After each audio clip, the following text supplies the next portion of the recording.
this video, I'm going to show you how to use Azure SQL as knowledge inside of Copilot Studio. Now, why my channel is not going to be about Azure or different components within Azure, I do want to show you how I set up the Azure implementation on the Azure SQL side to be able to make it work as knowledge inside of Copilot Studio. So let's get into it. So the way that I went about this is you go into create, and then what you'll want to do is you'll want to go create a SQL database. And so you can come in and go and say that you want to create it.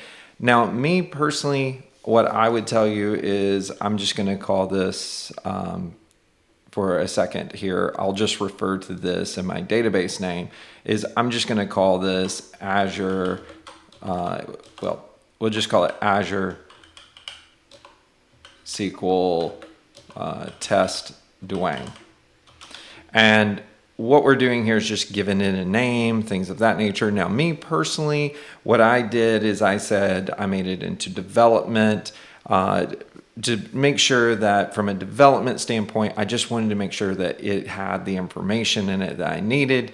And just know that, you're going to have a cost associated with building one of these if you haven't done it before. I also set it to locally redundant backup storage for what I'm doing as far as just demoing and things of that nature. Know that as you go into like networking and things like this, that there are certain aspects of this that you need to think about. Like an example would be whether you need like a private endpoint or things of this nature, and being able to get all that set up. And you can even say, okay, if you click this where you say add current client IP address, this is going to make it where you can actually connect to this thing from the back end, because the issue is going to be that if you're trying to connect from your PC at home and you don't have this, you're not going to be able to connect to that Azure SQL instance to be able to do anything.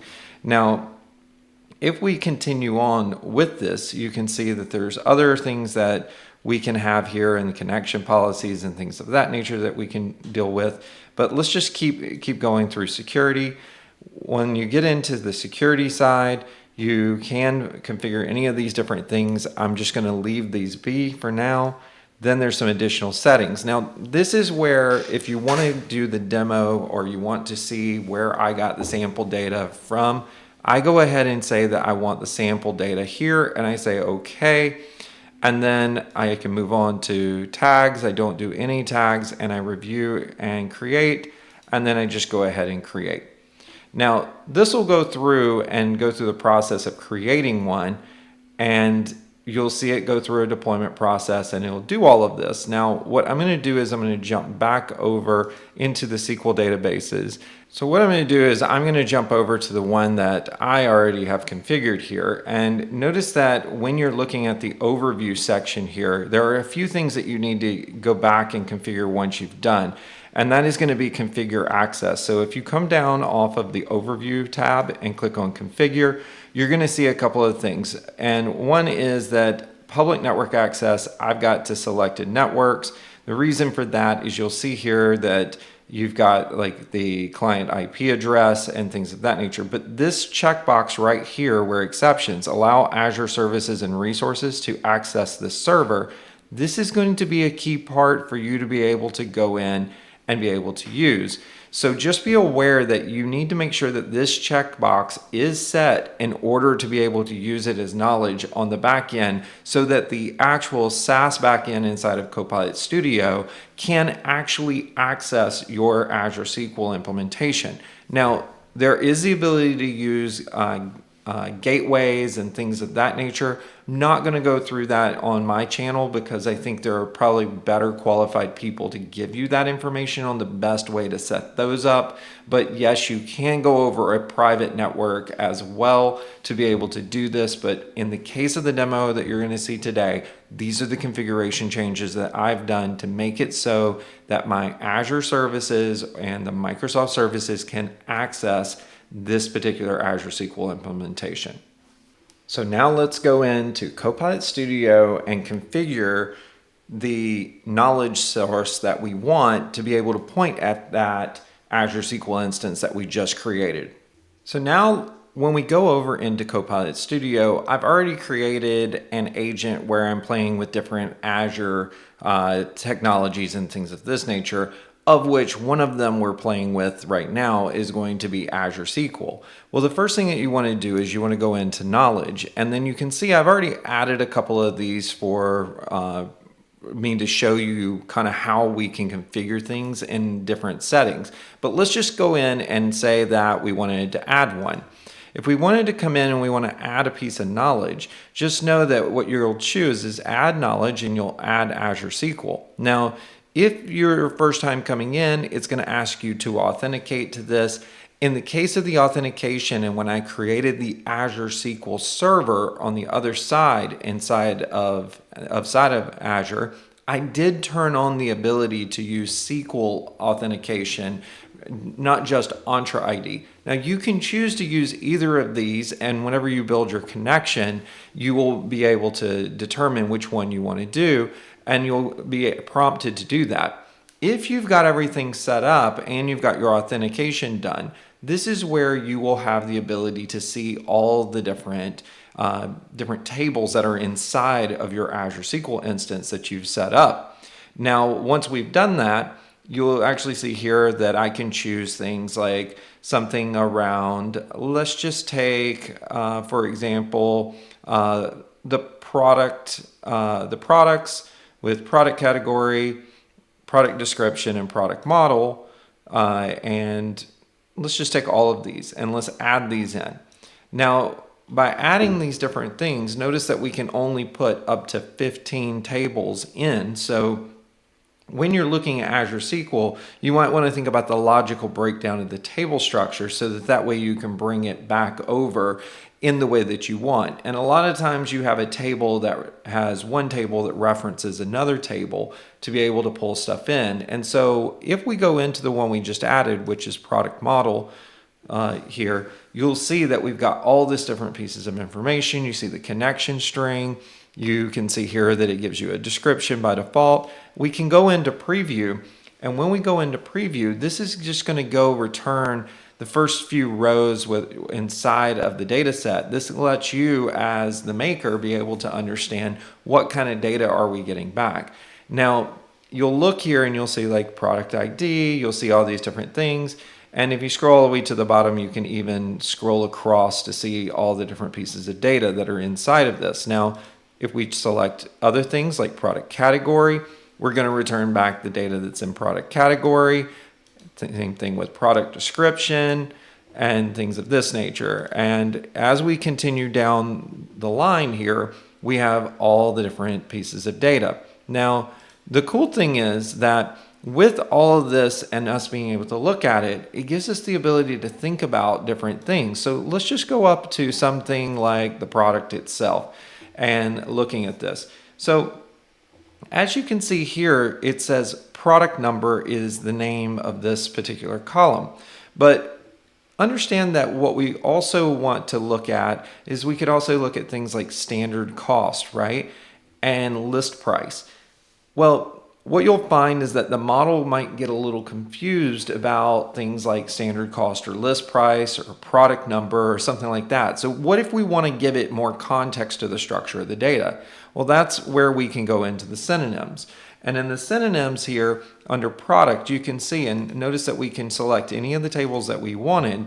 And I could come in here and I could say, oh, well, actually standard cost is basically the cost basis of this particular one, and I can add additional synonyms. But list price, I want it to be, this is the customer price. I can add this in. I can also add in, I can say, so let's also add in that this is the asking price as well. So now that we've done that and we say done, now we've given it different synonyms that you can use. And you could come in here and you could say, this is the price that a customer will pay for the item. So that way you have an explanation of what these different things are and such. Now, we can go further in this, and we can even go over to glossary. Imagine if the data had information in it that was terminology that we use, and we want to be able to use this over and over again. And you'll hear me sometimes make a joke on, like a TPS report. Nobody knows what a TPS report is, but the company that needs one actually knows what it is. So this is the place where you can put your own custom glossary. And then once you do that, you can go ahead and save it. Now, the cool thing about this, and I'm going to show you guys some demos of the different implementation that I'd already done, which I'm going to go back over and we'll take a look at, which is we've got numerous pieces of information now in here that we've created, and all of these that are sort of in that red color are different SQL implementations or Azure SQL tables. And what I'm going to do really quick is I'm going to showcase a couple of examples for you. So let's go ahead and take a look at the sales table. So as you can see, the sales order detail, I've already got information in this. And if I ask a question like, what are the details of the sales order ID 71774, what's going to happen is you're going to see Copilot Studio go try to figure out where should it get that information. And because of the fact that it can understand what's inside of these different data sets, it's going to make a decision on what is the right piece of data to be able to bring back based upon what it knows about this. And this is the generative orchestrator working to be able to process this. Now, this can take some time to come back because of the item that I'm having to search the whole database to be able to go get the answer. Now, you can see here that we got the actual information about the sales order ID, and you can see it's just kind of sample data and things of that nature that are in it. But we were able to get this information back, and you can even see where it actually got it from.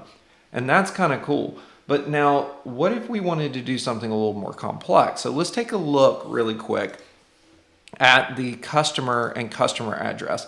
And I only added a few of these in just so that you guys could kind of see what's going on in the back end. So if we start to look at this, and let's just look at the preview of the data, and let's look at the customer first. So when we look at customer, you'll see here Orlando Gee is at a bike store, and it's got a customer ID number that's associated here.